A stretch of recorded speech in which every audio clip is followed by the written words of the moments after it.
And as Josh mentioned, now it is our responsibility to do our best to deliver on what we've promised. We have to decrease the rising tide of crime that steals our safety and robs us of our peace of mind.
Guam has a serious drug problem. Everybody knows it. The politicians know it. Hell, they campaigned on it to get elected. But what have they done since they've gotten into office?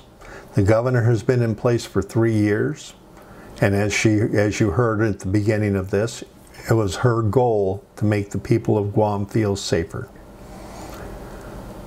What has she done?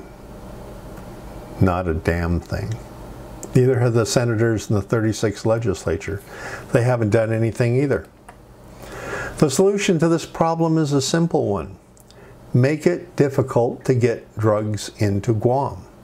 Right now it's so easy to get drugs into Guam that the DEA recently reported that the street price of meth on Guam has dropped dramatically in the middle of a pandemic. The solution to this problem is simple.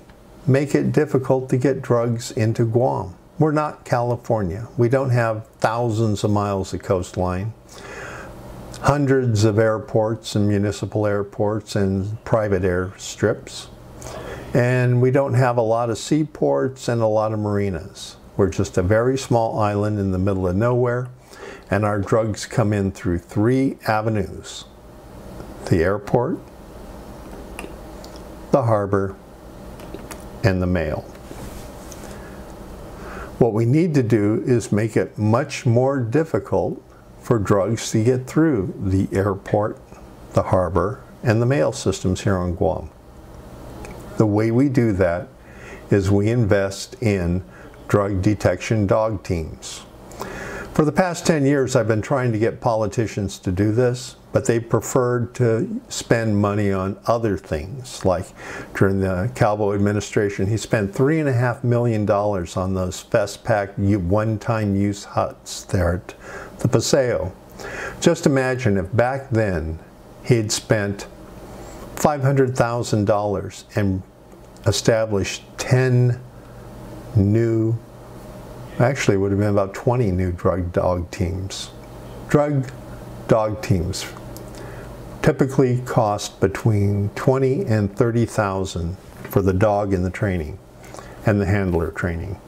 So if Governor Calvo back then had spent $500,000, we could have had 15 more drug dog teams than we do right now. The current governor, Leon Guerrero, spent $1 million on a portable emergency room or a portable hospital tent that we don't need, that has been used primarily as a shack for the security guard in the parking lot at GMH. What if she had taken that $1 million and used it to invest in 30 drug dog teams? How much safer would the people of Guam be if that happened? Well, that's why I refer back to Benjamin Franklin, who said that an ounce of prevention is worth a pound of cure. Right now, we have thousands of families that have been damaged or destroyed by the drug trade. And nothing the politicians are doing right now is doing anything to address that problem of easy importation and distribution. So we need to think very hard on who we put into the next legislature, and here's why. The people of Guam don't trust our government to handle this problem, and that lack of trust has a basis of truth. Mr. Leon Guerrero, you have the floor. My name is Ken Leon Guerrero. I'm with the Guam Citizens for Public Accountability and a resident. I asked a couple of friends of mine from Jonia to be here today so that they could give their point of view. They have not shown up yet. The recent events surrounding the mayor and the mayor's office and our community in general play a very significant role in why the recall petition is struggling. A lot of people do not feel safe putting their name and address on a piece of paper that is going to be circulated publicly. Could we have the video, please?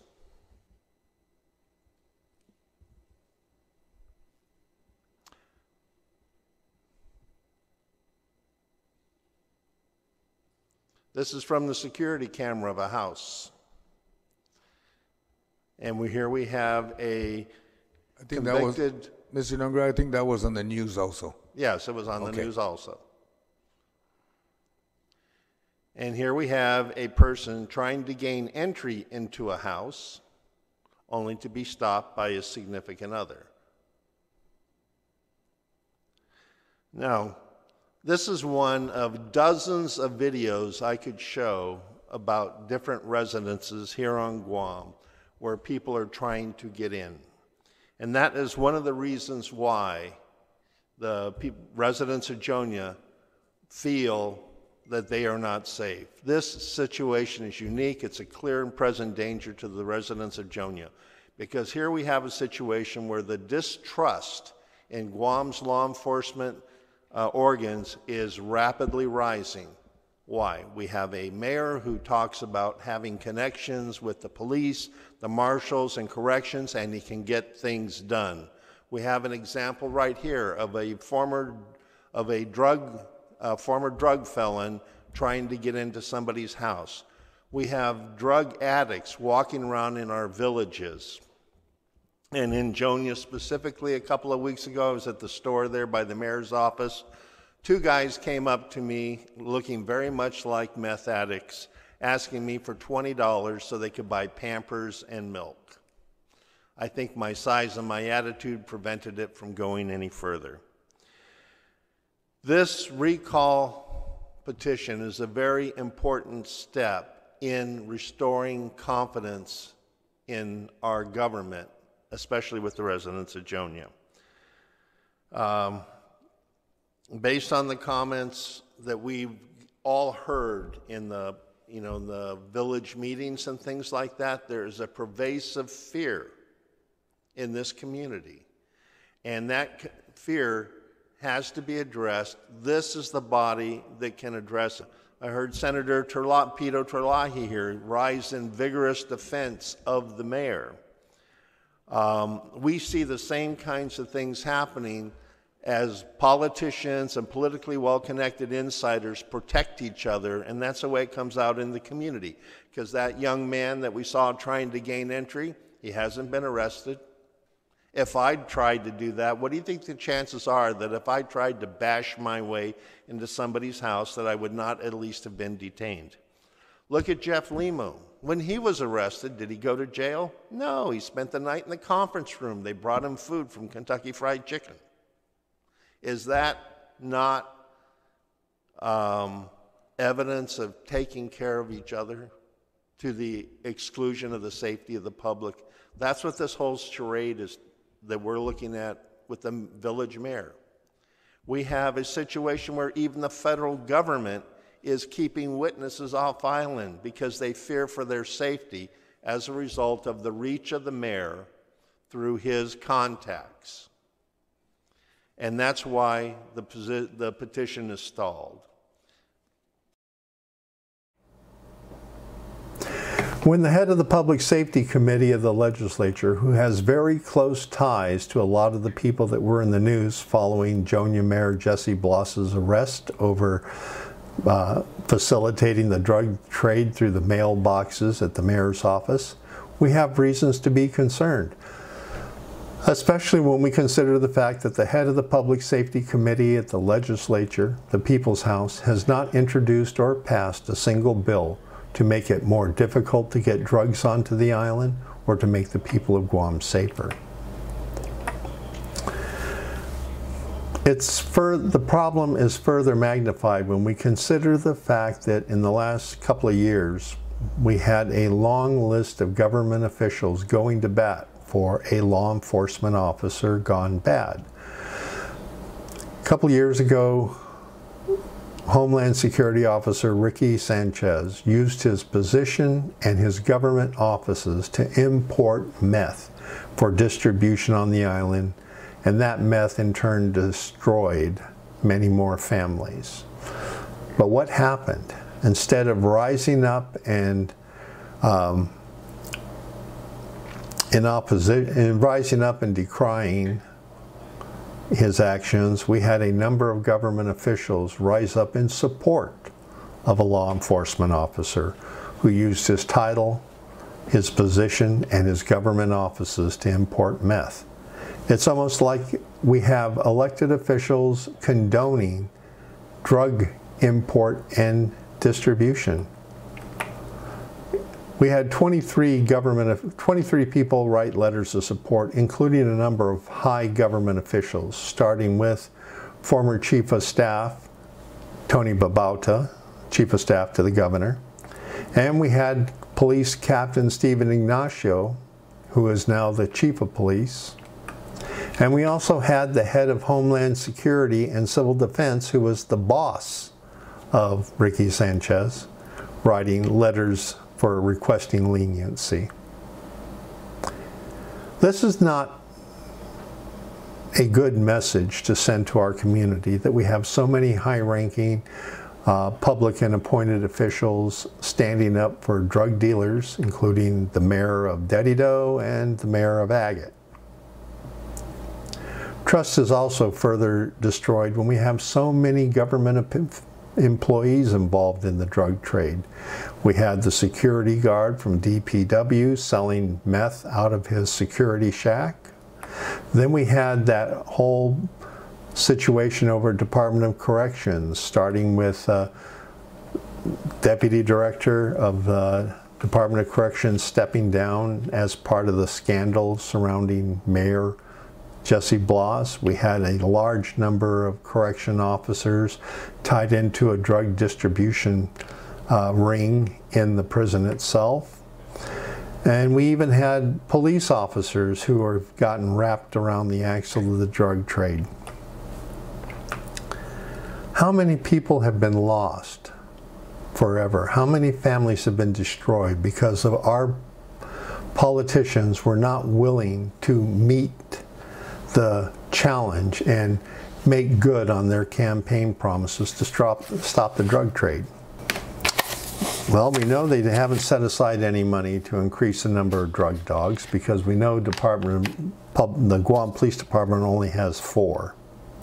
So I wanted to find out what they were planning to do